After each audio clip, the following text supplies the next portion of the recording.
Hello everyone, मेरा नाम है रविंद्र कुमार और आज हम देख रहे हैं अपने रीट के सिलेबस को, जिसमें हमने पहला टॉपिक जो राजस्थान की प्राचीन सभ्यता थी कालीबंगा, आहड़, गणेश और बालाथल और बेराट, उसको पूरा कर लिया था। और अब हम दूसरे नंबर पे जो अपना टॉपिक आता है वो है नीचे से देखेंगे कि राजस्थान में जो प्रजामंडल हुए हैं एवं राजस्थान का एकीकरण, वो हम इस वीडियो से करेंगे।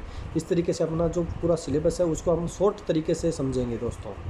तो अभी हम देखते हैं कि आप जो स्क्रीन पे देख रहे हो, सबसे पहले हम प्रजामंडल को इस तरीके से समझेंगे कि हमें डेट याद करनी होगी कि 1931 में सबसे पहले जयपुर और बूंदी में जो प्रजामंडल हुए थे 1931 में, और 1934 में 3 हुए थे, हाड़ौती में, मारवाड़ प्रजामंडल और सिरोही में जो बम्बई में हुआ था स्थापना उसकी। 1936 में एक प्रजामंडल हुआ था बीकानेर में, 1938 में अलवर में, भरतपुर में, धौलपुर में, करौली में और मेवाड़ और शाहपुरा में। ये 6 जगहों पर 1938 में प्रजामंडल हुआ था। उसके बाद 1939 में किशनगढ़, सिरोही और कोटा में, वो सिरोही था वो बम्बई में स्थापना हुई थी और इसका सिरोही में गोकुल भाई भट्ट ने इसकी स्थापना प्रजामंडल की थी।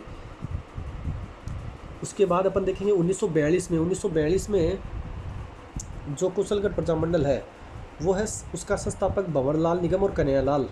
बांसवाड़ा में 1943 में भूपेंद्र नाथ त्रिवेदी ने की थी और डूंगरपुर में 1944 में भोगीलाल पांड्या ने की थी, हरिदेव जोशी ने की थी। प्रतापगढ़ जो अमृतलाल पायक और चुन्नीलाल प्रभाकर थे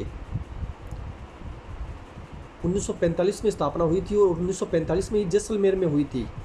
और एक गोपाल स्वरूप पाठक आयोग था वो जैसलमेर में आया था। और जो झालावाड़ है उसकी सबसे लास्ट में हुई थी जो 1946 में मांगीलाल भव्य के द्वारा, कन्हैयालाल मित्तल के द्वारा, मकबूल आलम के द्वारा जो अध्यक्ष था उनके द्वारा झालावाड़ प्रजामंडल की स्थापना की गई थी।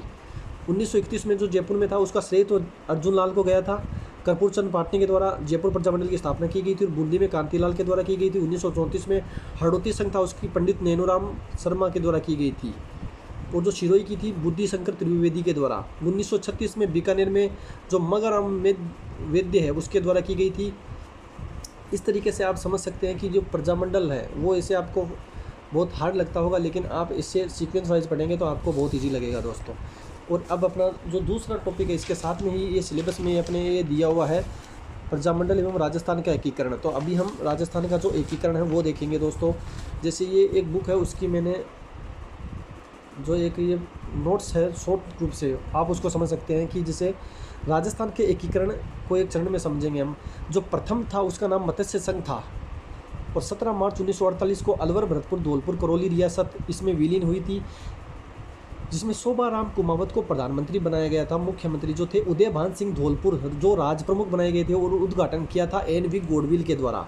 द्वितीय था उसमें संयुक्त राजस्थान नाम रखा गया था। 25 मार्च 1948 को बांसवाड़ा, कोटा, बूंदी, टोंक, झालावाड़, प्रतापगढ़, शाहपुरा, किशनगढ़, डूंगरपुर ये रियासतों को शामिल किया गया था। गोकुल लाल असावा इसके मुख्यमंत्री थे और भीम सिंह कोटा जो राज प्रमुख बनाया गया था। और एन.वी. गोडविल फर्स्ट में भी उद्घाटन करता कौन थे? एन.वी. गोडविल। दूसरे नंबर पे भी एन.वी. गोडविल ही थे।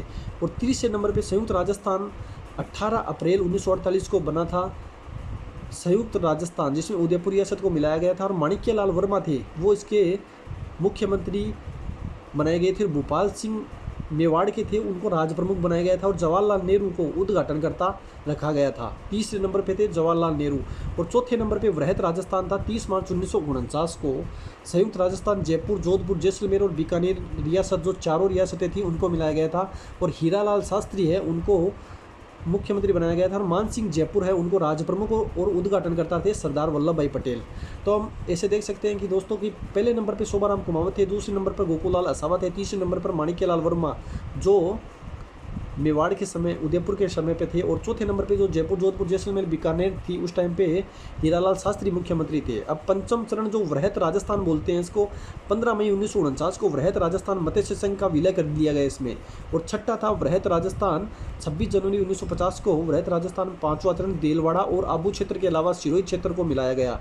और सातवें चरण में राजस्थान नाम दिया गया 1 नवंबर 1956 को। राजस्थान का जो देलवाड़ा, आबू क्षेत्र है, अजमेर, मेरवाड़ा क्षेत्र को शामिल किया गया। इस तरीके से हमारा टॉपिक पूरा होता है दोस्तों।